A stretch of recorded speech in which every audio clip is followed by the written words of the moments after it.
G'day everyone and welcome to the round two Australian Esports NRS Racing Series. We've got the Yorkshire Circuit, the old Worlds course from 2019, and I'm here with Katie Bates. Katie, how are you today? You had a time trial last week and last round. This time we got a road race. Yes, yes, good to see you, Jethro. And I think that beyond anything, as you may notice, I'm wearing a little bit of hiking apparel this week because it's freezing. And I think that the only place to be riding your bicycle at the moment, if you're not in the European summer, is definitely indoors on Zwift. So I reckon we might get a few more people joining in this series as we go, because we're on week 2, but there are 4 in total, of course. And I think tonight, well, it'll be a bit different to the time trial last time, where you had to be pretty brave to set out on that. But Harrogate, well, 28k, 2 laps around that circuit, just over 400 metres of climbing. It's not too bad, right? Like someone like Mark O'Brien's going to make it hell for everybody out there. But I think that there will be a few riders who fancy their chances on this kind of course. Yeah, definitely.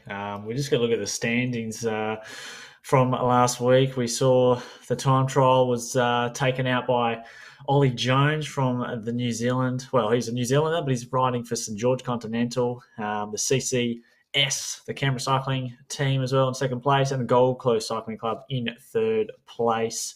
With second place was Ben Hill from the CCS. Third place was Connor Reardon from St George. They did very, very well, and we'll get the women's up as well. But the women's was dominated by Inform with Chelsea Holmes, Eloise Sandow, and Carly Taylor going the 1, 2, 3. So pretty good. But you're right, Katie. It's certainly well, I don't think there's really a more effective way to warm yourself up in any means than riding on Zwift, and it's kind of an oxymoron to the Yorkshire course. So if anyone remembers, it was uh, Yes, full of rain during that it edition, was. but I wonder if it'll be raining in game. That would be on point. It is. I mean, I always feel quite like I've made a really good decision when it's either raining outdoors or raining in game, and I feel quite satisfied in my little pain cave. I think we've got pictures coming through. We'll jump down when we do, because we want to catch all of the action. We're looking at the fellas to start. And as you Mm. mentioned, Ollie Jones was the one who kind of powered with the time trial in round 1. The Hill brothers were second and fourth, but Mm. worth noting that they're actually racing for different teams. And Connor Mm. Reardon did a pretty good job for Gold Coast. I think tonight will be a bit interesting because the numbers are a little bit more impactful, of course, than in a time trial. So how much of a team effort goes into it? And it looks like we've got a little bit of a move off the front from Roberts, who's trying to just shake them up early. So only 1.2k in. This definitely qualifies as an early break. Yeah, certainly does. I'm really excited to see how this racing will go with the NRS teams and just a little bit of extra dynamics with the race. We've got, yeah, Cameron Roberts has just chinged off the front now. He is a teammate of Ben Hill, who of course was second, as you mentioned. Torben Partridge Madsen as well. He's got the fastest sprint. He is also part of this team. So I think we might see a little bit of action there. Partridge Madsen can sit back in, sit in the bunch and let the others chase and hopefully wear them down, because he would like a sprint as well. But this course is super interesting because basically straight out of the gate, everyone, they hit this little climb and it's about 5% for a K in a straight line. So they're already hitting 6, 7 watts per kilo, and they will average that wattage for the duration of this climb. And there's already 3 just forming a little group, one from Nero, one from St George, Katie. Well, and it's worth noting that we are looking at this view from the front and back, but most of the riders tend to look at it from their own view, and so they won't be able to see where all of the riders are in the same way. They tend to do it a bit more like they're actually on the bike, but you can zoom around and take a look at the different camera angles to see where everyone is. And that comes into play a little bit because when we talk about climbing, whether it's a straight line climb or a hairpin, a lot of it is to do with losing sight of someone. But it's a Mm. little bit different here. You can actually follow riders. You can follow along on Zwift Power and see how much effort they're putting out. And sometimes know that you don't even have to chase too early or worry too early, because you can see that they're at a crazy heart rate. For example, Cameron Roberts is sitting around the 190 mark. Campbell Pithy, he's also sitting in the 180s. You can look at those numbers and know that they're putting in a very solid effort. Now, can they keep holding that? If these three work together well, they may establish a small break, but it's so early, and they do have certainly some riders who'd be interested in jumping across. But team dynamics, Jess, it's really an interesting one in this because regardless of the names that we see up front, we've got the CCS team, we've got St. George represented, we've got Nero Continental, we've got all of the big names. And when someone like Ollie Jones from St. George goes whack, you do not let him go. My coach used to always say, you don't let someone leave the island. Never let one person leave the island.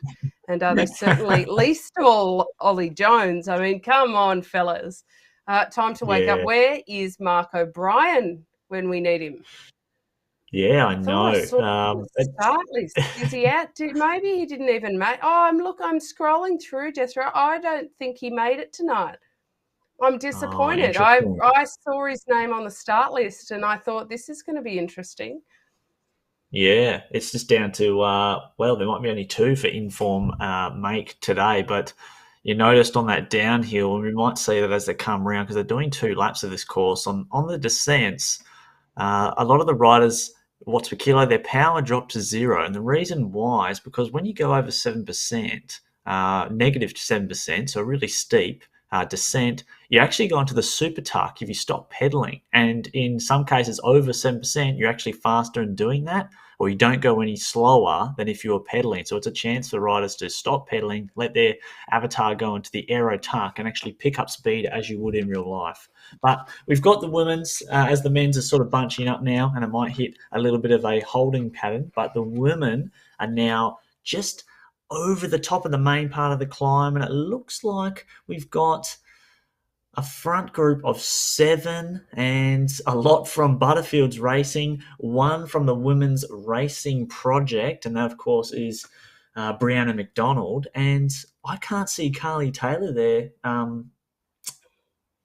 Carly Taylor from who was finished third last I round. think she may not have made the start line tonight based on what I am looking at. This is going to be a really tough course when you're already essentially down to that select final group.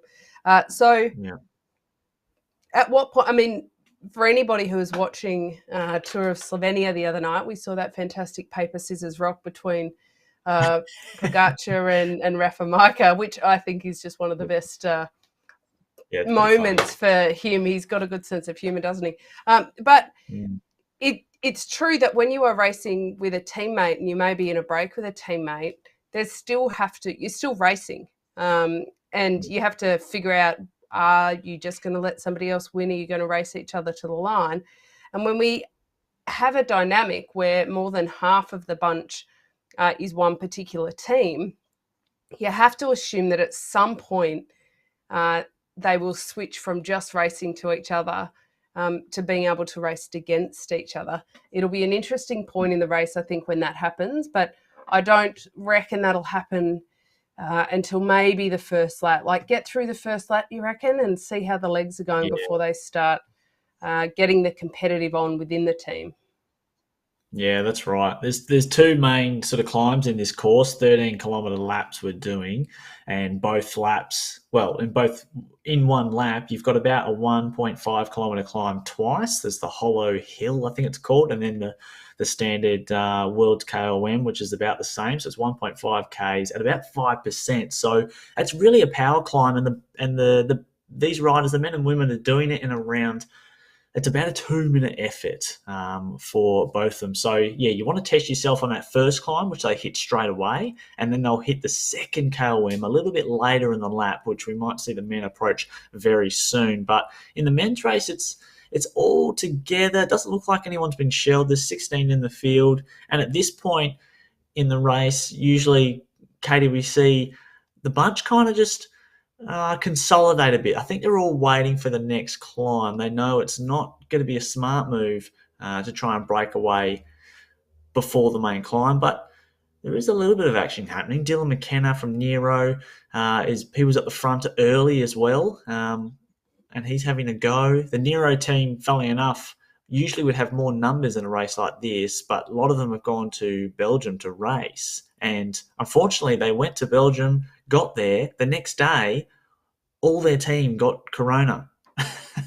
So Oh, they're now isolating. So old Dylan, so yeah, some of the Nero boys here, like Dylan McKenna, are actually flying the flag along with Sam Hill. So better oh, indoors heavens. today. Isn't that a terrible outcome? Well, that Oh, is, I mean, again, for anybody keeping up with Tour of Switzerland, I oh think yeah, odds on at the moment, if you're a bookie, to even figure out who will start the Tour de France might be a bit of an interesting one. There yes. now we've got at this point, I think before they get too far into the race, Jethro, I reckon we need to introduce our fun prizes that the Mastermind production Yes. team at Yes. NRS and Zwift have come up with, because you know what keeps it more interesting than having a few little awards, and we've got a Ride of the Night award, and that one, ladies and gentlemen, drum roll, pause. Mhm. There you go. Not sure if you could hear me tapping on my desk there. Good microphone if you could. Sorry if you couldn't. Is the Yeah. Golden Bilby Award. Mhm. Most combative, Jethro. What are we doing for that? That, of course, is going to be called the Honey Badger Award, named after that aggressive marsupial. I'm not sure, but yes, that's going to be the Honey Badger Yes, Award.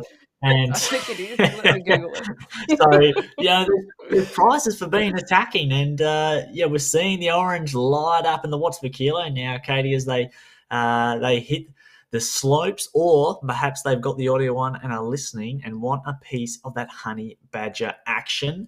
But yeah, it's all kicking off just now, and I quite like the Olivers racing there. Who is that in the Olivers kit? Could be Campbell Jones, Ryan Britton, Fintan Conway. Those are three riders for Olivers, but they've got their own kit in game. And Ollie Jones, he is the most aggressive so far. I feel like his name has been at the top of the leaderboard for pretty much the entire race. He's also got Bennett there. That's Ivan Bennett from Nero in second place. And Partridge Madsen, he's got a big, big sprint on him. He's also following. So a lot of people responding early. Ben Hill as well. He was obviously second in round one. He's up there again too. And we're seeing some gaps now, Katie, open up. Yeah, this is where it is getting quite aggressive. Now, this is the point where I tell you I've Googled it, and in fact, a honey badger is a mammal, which shame on both of us for heading for marsupial, but it is what it is. We're educated now. And Yeah. I think that I think given the nickname of these men in Lycra, not to say many of these are middle aged, but still, I think mammal is very appropriate for the honey badger. It's for Ollie Jones to be on the attack so early. They're on a mission. Like you wouldn't have forgiven them for almost spending the first lap warming up and then really hitting it hard the second, but they're very clearly out to make a little bit of damage. It's good to see Partridge Madsen on the move too. He had such a good run in kind of toward the end of last year. He got so much form, especially in esports, Mm, and I feel as though he had a little bit of downtime and he's really starting to build up again. And I think that he will probably bound past the level he was at last season. And we often see that in esports, they just pull together the physiology and learning how to race and take big steps forward. Something we'll also yeah. see in the women, they're on the climb now. Are they going to be nice to each other? Or are we going to Mm, see them start to shred legs a little bit here? It's a small bunch. From a strategic point of view, they'd be absolutely forgiven for not going too early. It's 28K. They're only mm, 8 kilometres in, still 20K left to go.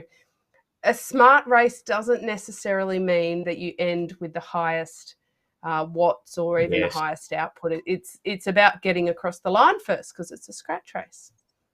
Yeah, that's right. And at the moment, it's Butterfield's Racing versus the Women's Racing Project. Now, Haley Oakes and Brianna McDonald are the two in that group. They are representing the Women's Racing Project. You can see the WRP on Brianna McDonald's avatar there on the right hand side. The rest are all for Butterfield. So, if they wanted to, Butterfields could send a couple of riders and let their other teammates just kind of maintain a steady watts, a 4.5 watts per kilo, and let their riders ride away like these two here, Nicholson and Simpson are. The other Butterfields riders in the bunch can sit back and just trying to sit behind the avatars of Oaks and Brown and McDonald and try and wear them down that way. It's a good way to utilize team dynamics and allow them to get some rest, but I guess on the slopes of 7 or 8% that we're seeing here, as they push on around 5 watts per kilo, you're not getting a lot of draft,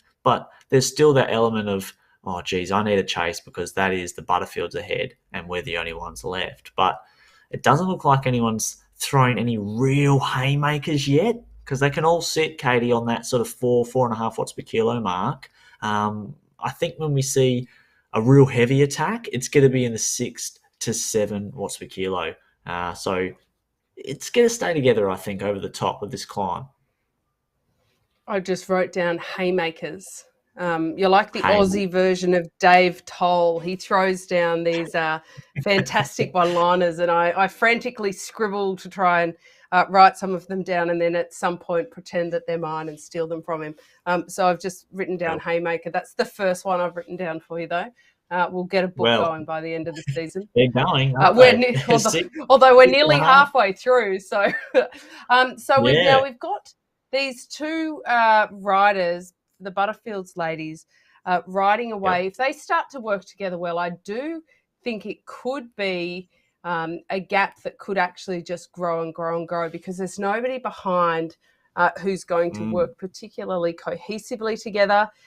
In saying that, already, even on this slope, little gaps opening up. So these pair need to get a bit more in lockstep if they're going to make this break work. Now, just looking at those powers and those heart rates over in the men's side of things, things are continuing to just ramp up at the current speed.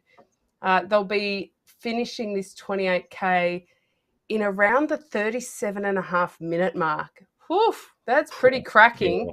Yeah. Yeah. Considering, now let's take it. Can we talk about this power tuck? We just saw it for a second. Yep. We've We got did. McKenna and Connor Reardon. Wow. Woo! Now, this is an interesting Wow. pairing because Connor Reardon, he did exceptionally well in the time trial, of course. He was third. Dylan McKenna always has a highlighter for one of the most talented up-and-comers. So what's going on here, do we think? I think they're off the What's this back. And conspiracy theory? Yes, but how has this they're off the happened? back. And, well, Connor's actually on the Zwift. He's on the Zwift bike, like just the standard bike. That's that white one that you can see there. That is the bog standard Zwift road bike. That Bog is a standard. There you stinking go. I've choice. just written down another one. Absolute But stinking choice for this course. And But I unfortunately, Dylan actually McKenna. believe, I don't mean to cut you off there, but Yeah. I do believe from Wes at Zwift that it doesn't matter what bike you choose, it's all neutralised back end as they do with the World Yes. Championships. Okay. But Yeah. you've then got to question why he would choose that bike just from a fashion police. He is lucky, Anna. Russell is not commentating, but just to let you know, Yeah. Dylan, she's on production. She can see what you've done there. Kind of pithy, Campbell Pithy, sorry. He rides for St. George, but I believe he's a Kiwi. And so Anna It's a would be strong New Zealand cheering. vibe. Now, if you Yeah. go, we've got a couple of Kiwis in the St. George team, and if you actually go into his Zwift Power profile, it has in very capital letters Kiwi. So he clearly doesn't want to be mistaken for a Sydney sider. No worries, Mr. Pithy. Mm, Pithy bro, yeah. perhaps. Look, I'm close line before I get booted off here if I keep saying something like that. Anyway, look, he is making a solid move because a 4-second gap May not seem like much, but it's the most significant we've had at the moment. And the other riders actually need to get organised And if they they want to are. shut this down.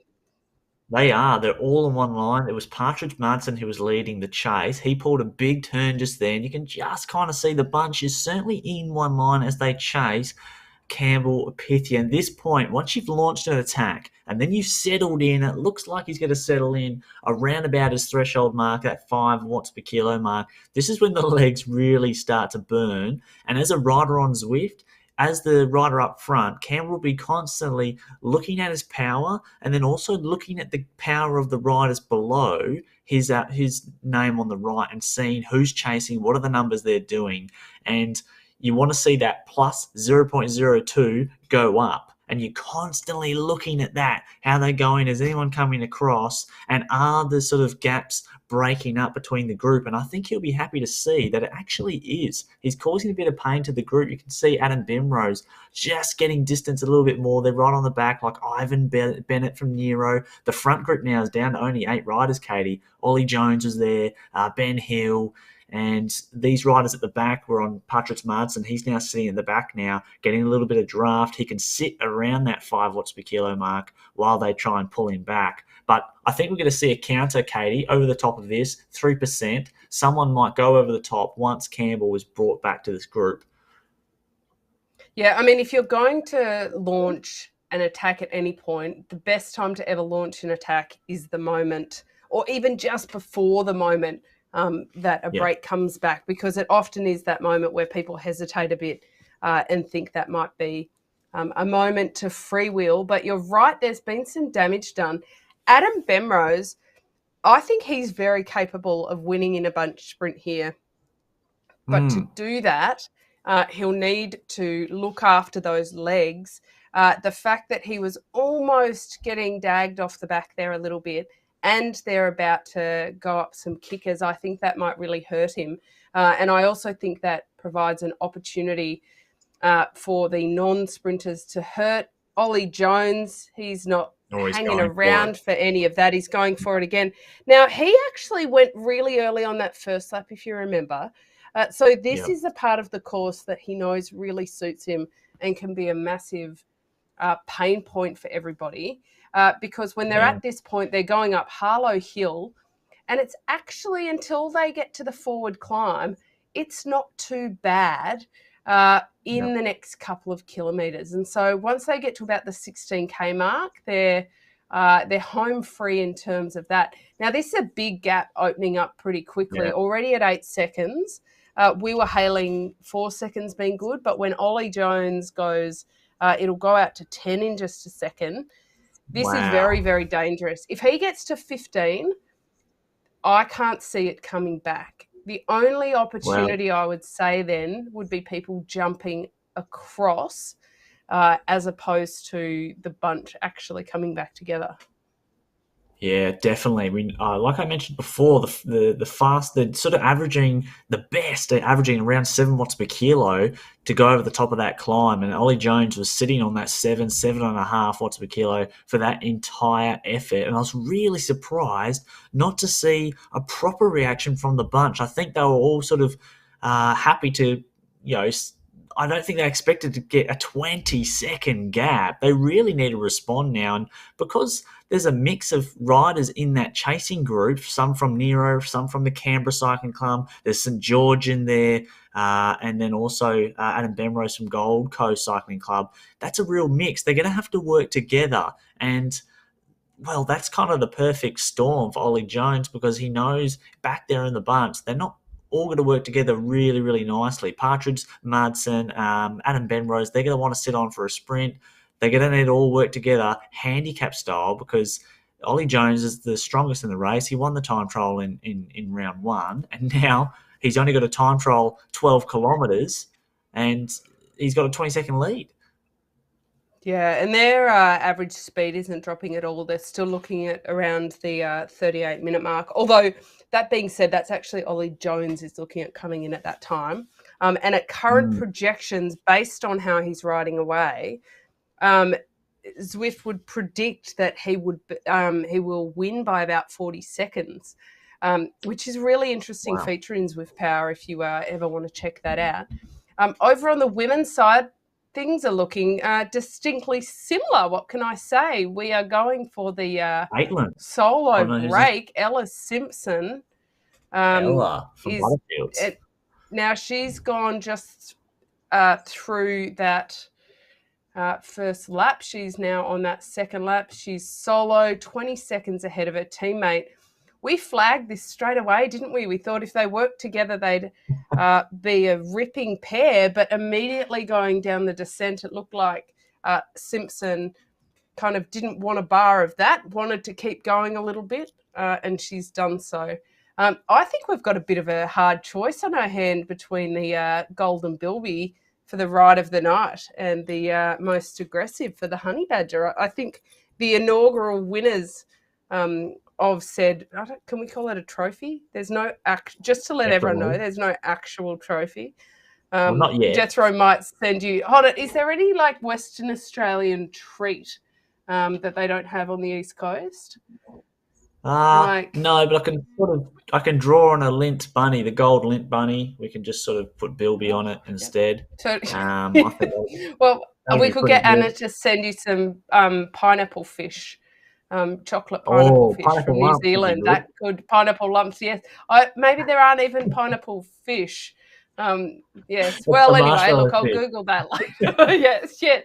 I'm a Yes. bit confused with my treats, but yes. Look, we will figure out something for the winner, the aggregate winner of our awards. Yes. But Ella Simpson certainly putting in the hard yards. What she needs to do now, and it's not just about winning, but it's also about for your person to be able to just settle into a routine, rhythm out there, keep the heart rate at a good level, and keep the power as consistent as she possibly can. Mm-hmm. You know how much I love esports, Jethro. The one thing, and we're working Mm-hmm. on this, I believe. Our crack production team in Anna Russell will be fixing this for next round, making sure we can see the riders. Is I want to see how much they're suffering. Does that make me a sicko? Yeah. I don't know. If it No, does, it it doesn't. does. But their It avatars doesn't. look so controlled, and you just know that they are in a world of hurt, and we want to see that. And so we requested that, and Anna, the genius, is going to bring that to us next time so Yep. that we can play along at home and Mm. see that. Now, the Chase Bunch on the women's side, they actually don't look like they're working that well together. More that This they're coming all down, though. fairly content. Yes, but Ollie Jones he's storming away. It appears to me that he's broken the spirit and the legs of those chasers. And so I'm wondering, is one of these chasing riders going to jump across? Because 12 or 13 seconds is that nasty distance where it's close but not close enough. Yeah, and they're running out of road to get to him. This is Ben Hills launching a move as well. They're all sort of just trying to hurt each other and just try to go across on their own. They need full commitment from everyone, but it is coming down. And even though it's still 12 seconds, there's 9 kilometres to go, including a big climb here. And like I said before, Ollie will be looking at that 12 seconds constantly, one eye on that and looking at the bunch behind. And they can't afford to sit up. It's sort of splitting up here. Hill, Ivan Bennett's been really good for Nero tonight. Bennett, it's a good ride from him. I don't actually know much about him, but it's a great ride, and this can be how you put yourself on the map while there's no other NRS racing going on. Is on the esports because it's just raw power. Partridge Marsden's having a go now as well.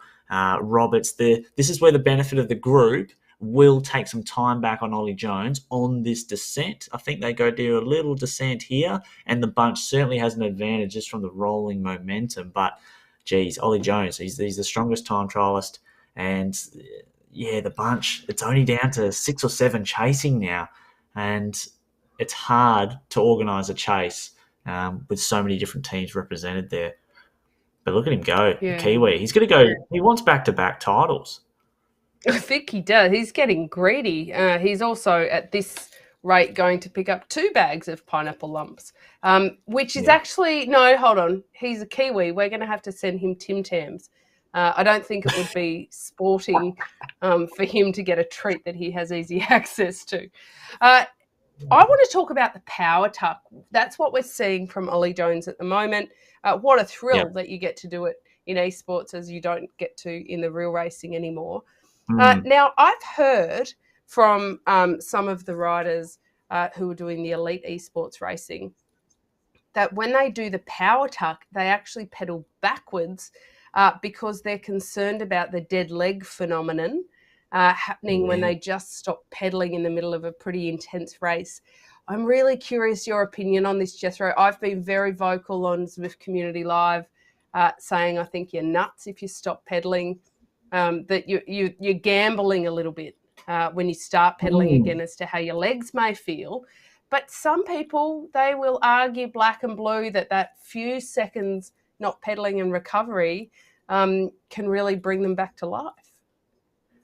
Yeah, I guess on the descents, I always pedal because it's actually for me personally. I often get dropped on the descents after making the effort on the hill. But in some research settings with regards to cycling performance, when they're testing different training methods in a research setting, sometimes in a recovery interval, they will instruct the participant to actually backpedal during the recovery zone, just as a means to, well, I don't know, it was just one means of recovery to keep their legs spinning as opposed to stopping completely. So I don't know. I guess it depends on how you are as a rider. Also, backpedaling is not amazing for the drivetrain as well. You risk maybe messing your gearing up. It can it can sometimes Ooh. jump the chain. Then you go to pedal again, and all Mm. of a sudden, you're in the wrong cog. What if you jump into a really hard cog and you're on another riser, and all of a sudden you thought you were in the 18, you're now in the 12. Um, yeah, Well, there's lots you can do. I heard you thought you were in the A team, and I was like, and now you're in the what? But then I realised you said 18. But it's No, well, I'm very always in the valid. 11th, so yeah. Yeah, and I do But think that each rider has to figure it out for themselves and have a bit of a play. And actually, these are some pretty good opportunities in this kind of racing that is significant, but a smaller field to have a little bit of a play and see what may work and whether it might work for their legs or not. We're coming pretty close to the finish. I reckon it's almost award time. What do you think? yeah, 24 seconds. Ollie Jones is not going to be caught, but Patrick Madsen is trying to basically wrap up second place, and he's got a 6 second gap back to the bunch now. Cameron Pithy, Ivan Bennett there. They're trying to chase. You can see the numbers lighting up like a Christmas tree in that third chasing group, but third sucks. First place is out of the table, but Mr. Torben, PM, he is just trying to wrap up second place. So he's in a time trial now. Ollie Jones must be on a downhill section there. You can see the watts per kilo just drop a little bit there. And Partridge Madsen's also got the polka dot jersey, so he's actually hit the KOM the fastest, yet he is not in front.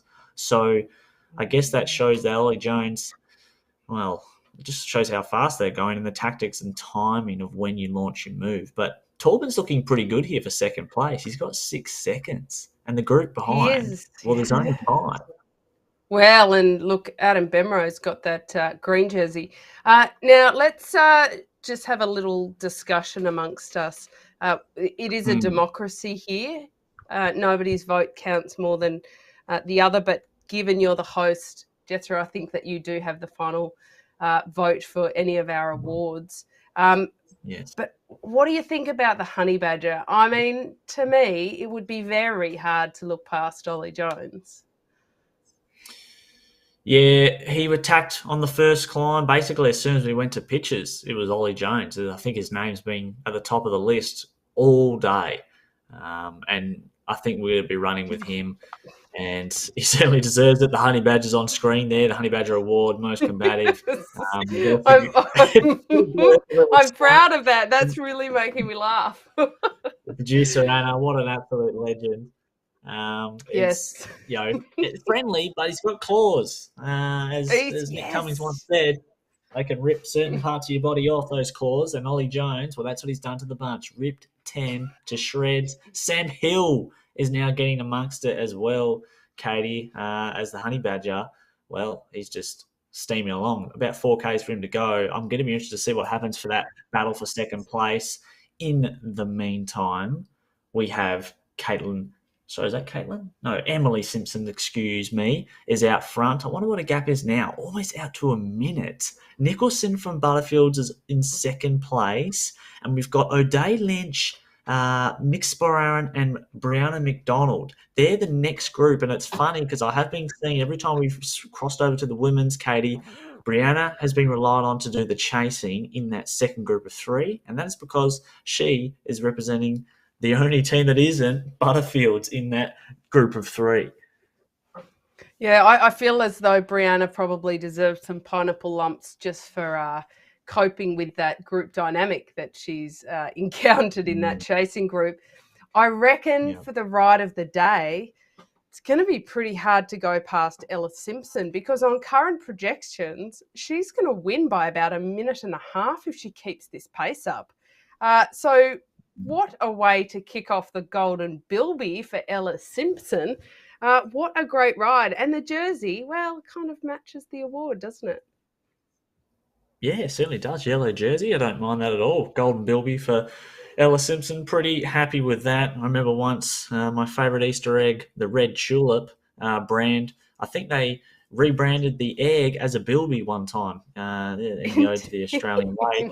And I was happy about that because it actually looked like it appeared that the bunny or the Bilby was bigger. So I thought we was getting more chocolate because they used the Bilby shape. But anyway, Ella Simpson, absolute machine. She's winning by over a minute. And anyone who rides Zwift, you got to know it's very, very difficult to maintain a gap and build it when you're out solo because it's much, much harder out there on your own. But she's just settling in now, still around 5 watts per kilo. I mean, that is really, really impressive. We're just going to swap over to Ollie Jones.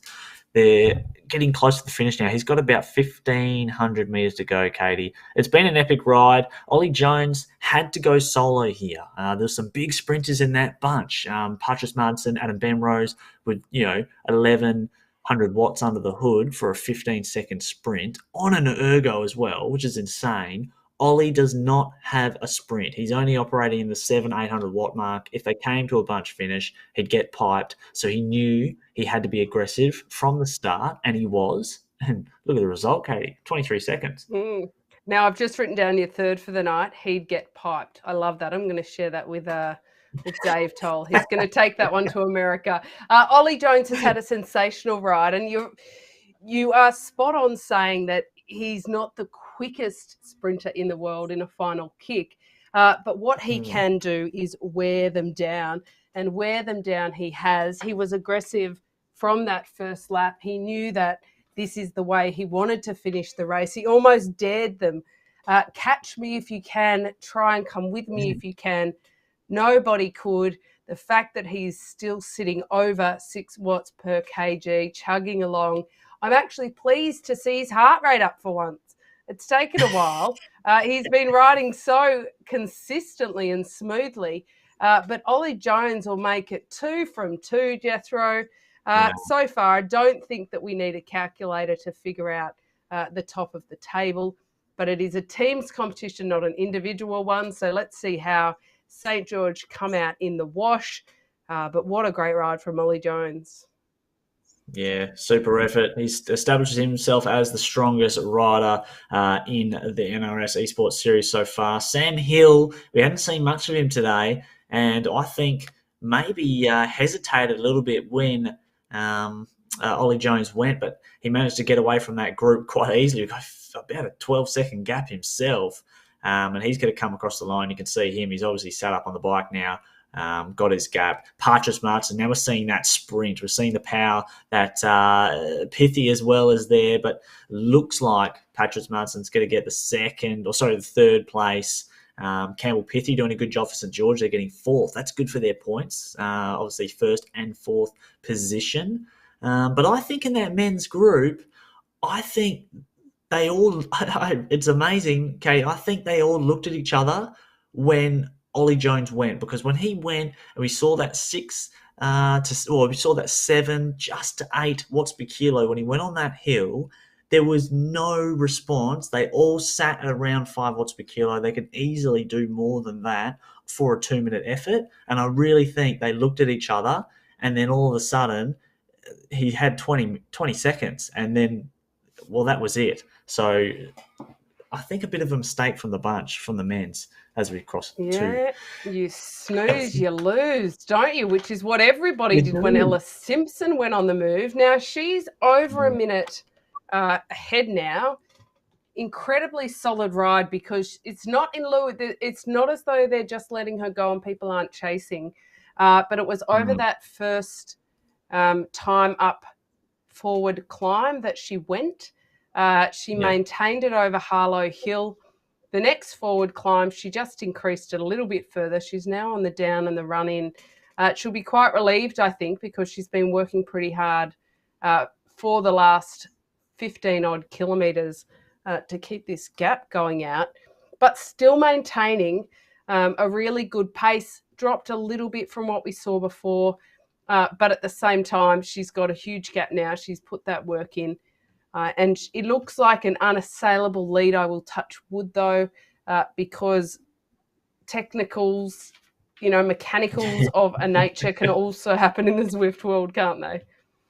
Yeah, that would be an absolute nightmare. The cutouts, and it's just something you don't want to see. Or you see the left hand side with your power drop to zero, and there's a cutout. Someone's using a microwave too close to your ergo. But hopefully, Ella Simpson will just continue powering on, and we'll have a look at the chase as well. We've seen Caitlin Nicholson is back there in second place. She's consolidated 30 seconds, and interestingly, Mick Sparrow has actually distanced herself from O'Day Lynch, who is from the Step Forward cycling team, and then Hayley Oakes from the Women's Racing Project is just a little bit further back as well. So they've kind of split up and in a bit of a, well, yeah, a bit of a hot pursuit of each other. But in the first round, Katie, it was a 1, 2, 3 for inform. And today or tonight, there's a chance there that it's going to be a 1, 2, 3 for Butterfield's racing in the teams. So really interesting there. But O'Day Lynch from Step Forward, she's trying to get in the points as well. And McSparren and Lynch are having a bit of a war here.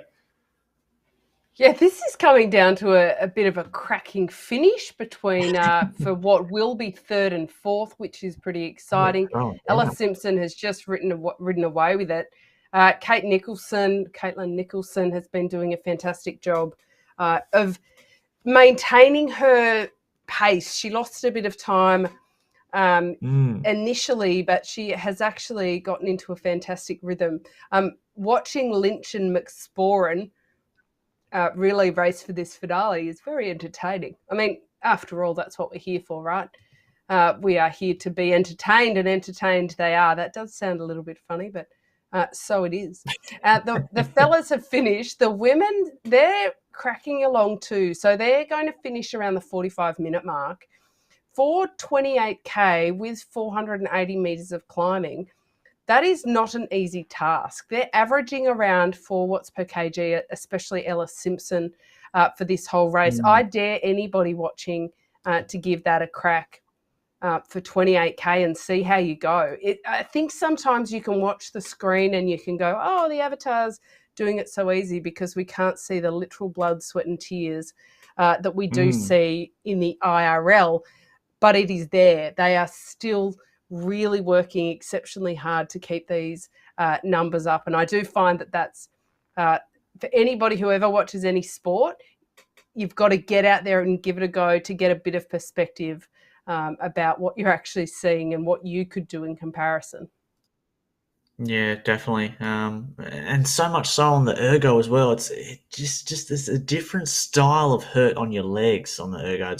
You're applying power to the pedals for a lot longer of the actual crank cycle, and so I really think it elicits a lot more damage to the legs as well. So we're also got to remember it's not just a flat 4.5 watts per kilo for for the 43 minutes that we're on now. That's including spikes, big anaerobic neuromuscular efforts above your threshold and your power and that sort of stuff, and then you're settling back in.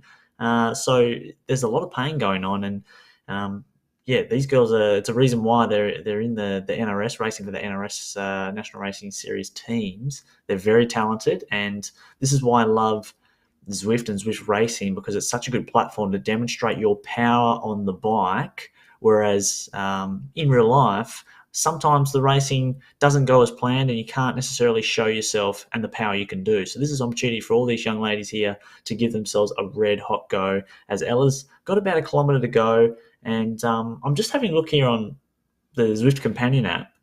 Carly Taylor from Inform, who obviously was third place last week, she was riding only 45 minutes ago, doing a bit of a warm up, it looks like. So I wonder if she had some technical issues, is the reason why she's Maybe not on board she, today.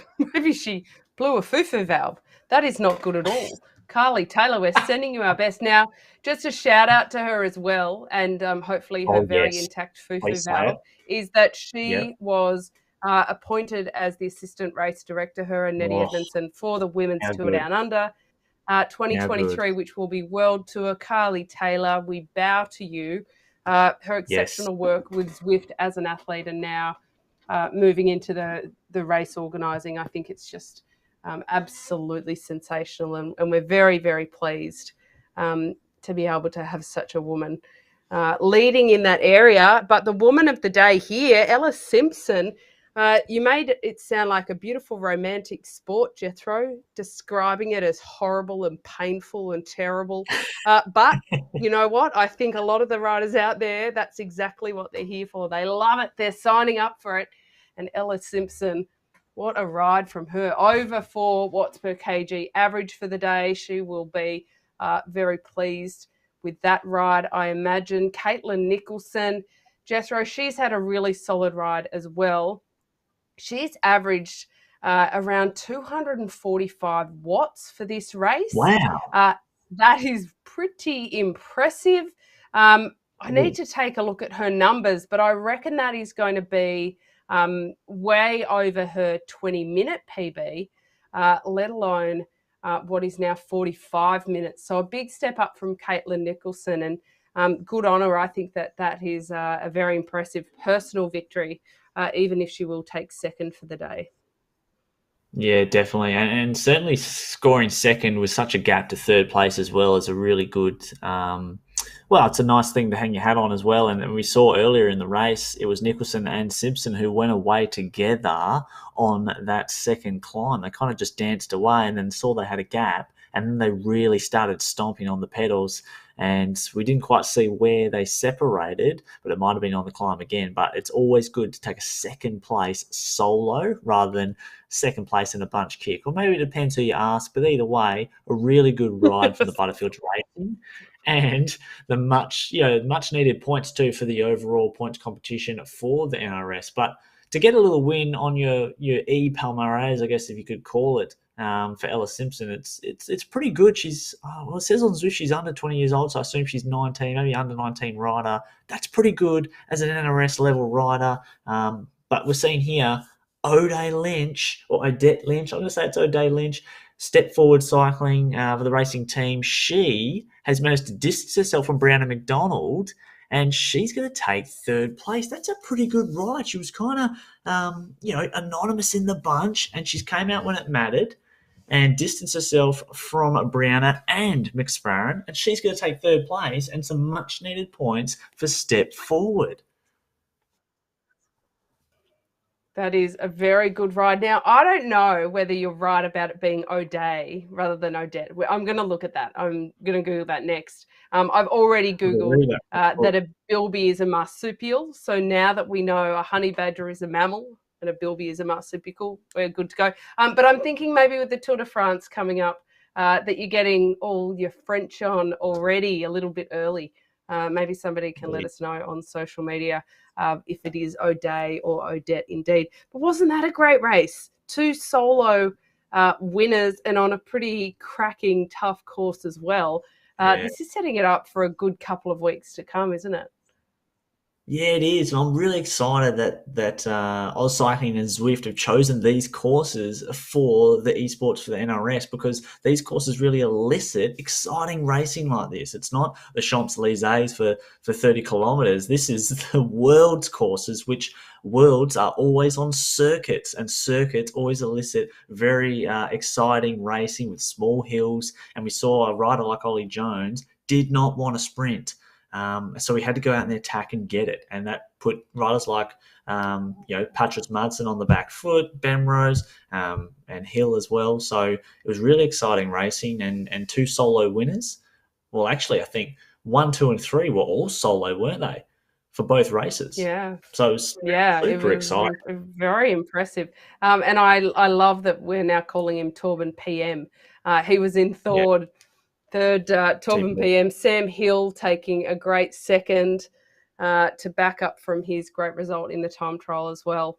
And of course, Ollie Jones, what a sensational win for him. Ben Hill it was that was second in the time trial, and Sam was fourth. Mm. They've flipped that around a little bit, but there's some pretty consistent point scoring. Now, considering this is actually a team competition, we're looking at the individual winners, but there will be a bit of a different points tally at the end. Mm. Yeah, that's right. And the women's results we've got here, O'Day Lynch. I'm going to say O'Day. O'Day, if I've got it wrong, make sure you put it in the comments and let me know how I can pronounce it. But you rode like a beast today in third place. Caitlin Nicholson, Ella Simpson, Butterfield's taking 1 and 2. A really good ride. And with the lack of informed riders, makes a round 3 a super interesting prospect. Now, Katie, who have we got for round 3? We have the Watopia Climbing Series course. That's Tuesday, the 5th of July. Another climbing event. I wonder if the results will be similar. And I wonder if the bunch will let Ollie Jones ride away like he did. Apologies for my mute. Happens on every call, right? You'd like to think not. You would like to think that they didn't just let Ollie Jones do what he did, but there is a big difference between letting him do it versus knowing he's going to do it and still not being able to do anything about it. The only dominance I've seen in the esports world on a regular basis like this has been Mark O'Brien. So, Mm. Marco, here's your call up. Let's see what you can do against Ollie Jones. I'd be really interested in that. And of course, in line with the Tour de France, of course, we have the Champs Elysees on the 19th of July. So that can be a great warm up for anybody before they settle in to watch some of the mountains for the Tour de France, if you're not already sleep deprived. But I throw the challenge out there because there's a whole group of riders who ride every day, like a Tour de France on Zwift. So we would love to see some of those files coming through and everybody just getting into the spirit on Zwift. Yeah, that's right. As I couldn't have said it better myself. Really exciting times to come. For the 5th of July is going to be round 3. We're going to Watopia, the climbing series. Katie, so exciting. We'll be back in a couple of weeks' time. Of course, I'm Jethro from the Press Room Podcast. Katie, the absolute legendary commentator. So good to be back with you. I'm so excited for round 3, and I guess I'll see you there. See you there.